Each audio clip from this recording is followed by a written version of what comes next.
The Bears win again, and they are now 6-3 on the season. Leila, Rahimi here with another Bears post-game recap video, and this time, once again, we are talking about the Bears taking the game, coming back, scoring 14 points in that final 3:56 to win this ball game 24-20. And now the Bears, I guess we can say it, after the halfway point, 9 games. I figure I throw that 9th game in there because I think it's important. March down the field to earn 6 out of their last 9 games. They have now won 6 of their last 7. Playoff team? Are we ready to say it? I think I can confidently say they're in the hunt. They're on the graphic. You know what graphic I'm talking about, the Fox graphic that has like 12 teams in the NFC. They're in it, confidently, at least for now.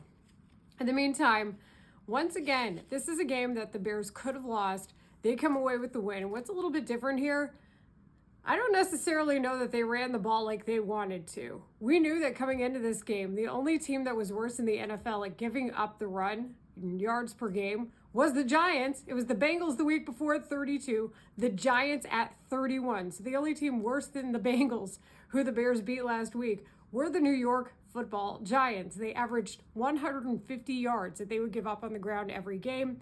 So it made sense, especially with the win, and we saw that snow come into play as well, that this would be a game where Caleb Williams and the crew might have to run the ball. It wouldn't necessarily be a sexy passing game for him. Jackson Dart, when he was in the game before he left with that concussion issue, he was throwing the ball very, very well. The Giants were able to move down the field. And it goes back to that decision, as Greg Olsen pointed out on the Fox broadcast, to kick that field goal. It's a bit of sliding doors there, because once it was a 20-10 ball game, you're asking at that point for the Bears, if you're on the Bears side of things, to score, get a stop, and then score again.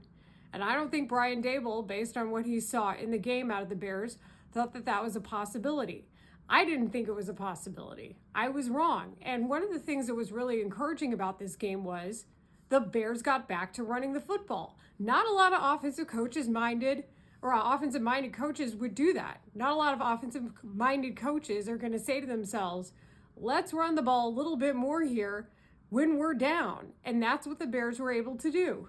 I think that's where the foundation of play action comes in for Ben Johnson and how he's able to ask his team to move the ball in the offense.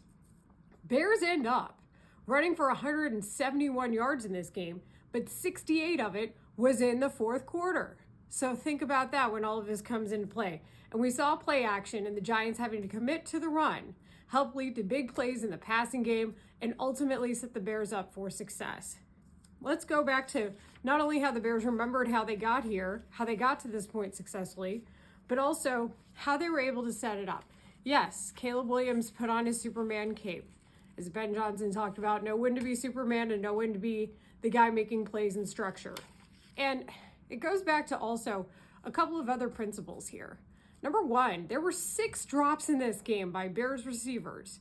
So when you know your receivers aren't catching, and maybe the ball isn't being timed well on other throws, what does that all say? Run the ball. And then additionally, what does Caleb Williams do well? He runs well. He throws while running well. So if that's the case, then run again. Run while throwing the ball. And we saw how that worked out.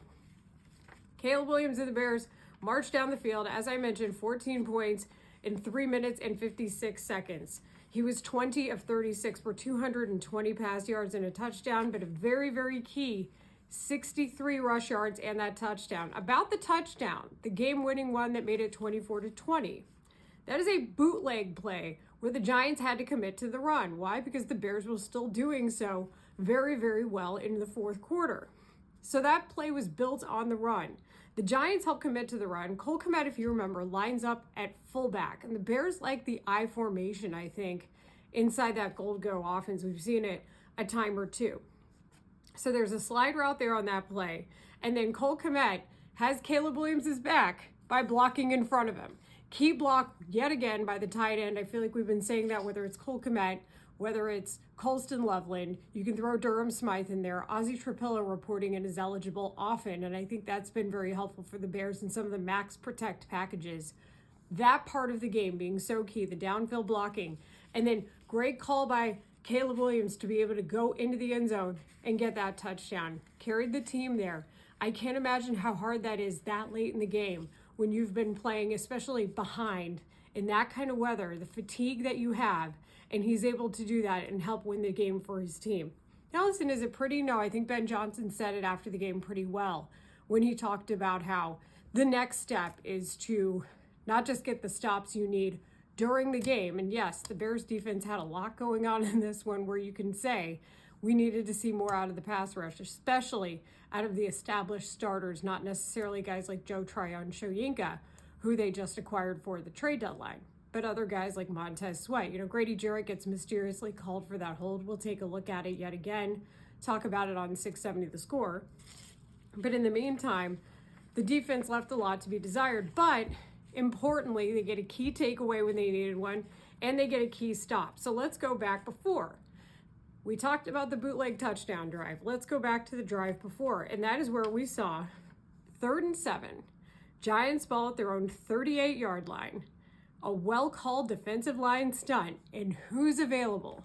C.D. Gardner-Johnson runs through untouched, his second sack of the game, and it was huge. The Soldier Field crowd loved it. I'm pretty sure he's here for life now. I'm kidding, but it is nice to see how 2 games in a row he has made a difference for this team. And he certainly made one on the stat sheet today. 9 tackles, 2 sacks for C.D. Gardner-Johnson. And yet again, not only is he performing in Dennis Allen's defense well, but you see why there's gratitude there and it's able to be unleashed into production. That's one of my favorite things about Dennis Allen's defense. He seems to know how to use his secondaries' effort and their energy and their anger and whatever else and turn it into production, not just in pass defense, but also, as we've seen, when it comes to blitz packages. A couple of notes that I would like to mention about post-game comments during the game. Ben Johnson joked about needing a nap. Totally understand why that's the case. I think he also talked about something that I feel like has been a growing trend for this team, and that is the concept of Caleb Williams and Ben Johnson seeing the game in the same way. That was one of his goals, was Johnson said about Caleb Williams, I want the quarterback to see this through my eyes. I think we're seeing that. They talked a lot about it last week against the Bengals, and it echoed again in the postgame today. In fact, Ben Johnson said, and I've got some notes here, Caleb and I are seeing it exactly the same. One of the unique things about his skill set, I don't feel like I need to be perfect with these play calls. That's Ben Johnson saying and that he'll help make these things right. So when you know that and there's that trust instilled in your quarterback, and you see how it's able to work in the 4th quarter, especially when the Bears get yet another win, their 6th of the season, that marries nicely together. Another person who I thought made a really good point was Rome Odunze. Rome, 10 targets, 6 catches, and 86 yards compared to just 3 targets the week before. Rome did joke and say thanks, Dad, when it came to his dad, James Odunze, who, of course, James was very vocal on Twitter over the past week talking about targets and numbers for his son. Well, his son did the best he could, I think, in this game. Although, unfortunately, I think Rome also had a drop in this game. Most of them were Olamide Zaccheaus. I think Rome had 2, but it was a cold day. He did mention the temperatures, but he was wide open in the end zone on one of the Bears' touchdowns, and you could see that was a key play for the Bears in this game. So Rome said afterward that they didn't execute all the plays called, as he mentioned, and that they missed opportunities as pass catchers, the 6 drops being part of it. And there were penalties that set them back, although the Bears only had 3 total in this game. He said the temperatures mattered, and also when the Giants scored, it created lulls in the game similar to the Vikings. And that game, of course, was the first one of the season. Guess who they play again? Vikings next week. So I thought that was very interesting that he compared it to that game. And he said, we've grown from that point and we were able to come up with the dub. And it's true. He also talked about the concept of hope, belief, and knowing. And he said the Bears right now are operating in the knowing part of that concept. And it's something Caleb Williams has talked about before, where they know they can go down the field and win the game if they absolutely have to. Now, I would like the defense to get more stops. That's, of course, something that we will talk about pretty well on 670 The Score coming up this week, I'm pretty sure. But in the meantime, just still understanding that this is an offense that is still growing and understanding its first-year head coach. And for them to have that confidence, knowing that they can march down the field and win the ball game like we saw, even in somewhat adverse conditions, says a lot about the future of this team. We're going to have a lot to talk about coming up. I feel like I've got like 10 or 12 topics to discuss here on 670 The Score throughout the week, so we will do that. Might create a couple more videos, I don't know, thanks to the support of everybody on Facebook, TikTok, Instagram. Once again, please share if you can, because these videos are way too long for the algorithm to share. I've been told that many times, but they seem to keep growing and you keep watching, so thank you so much. If you've got questions, sometimes you guys DM me.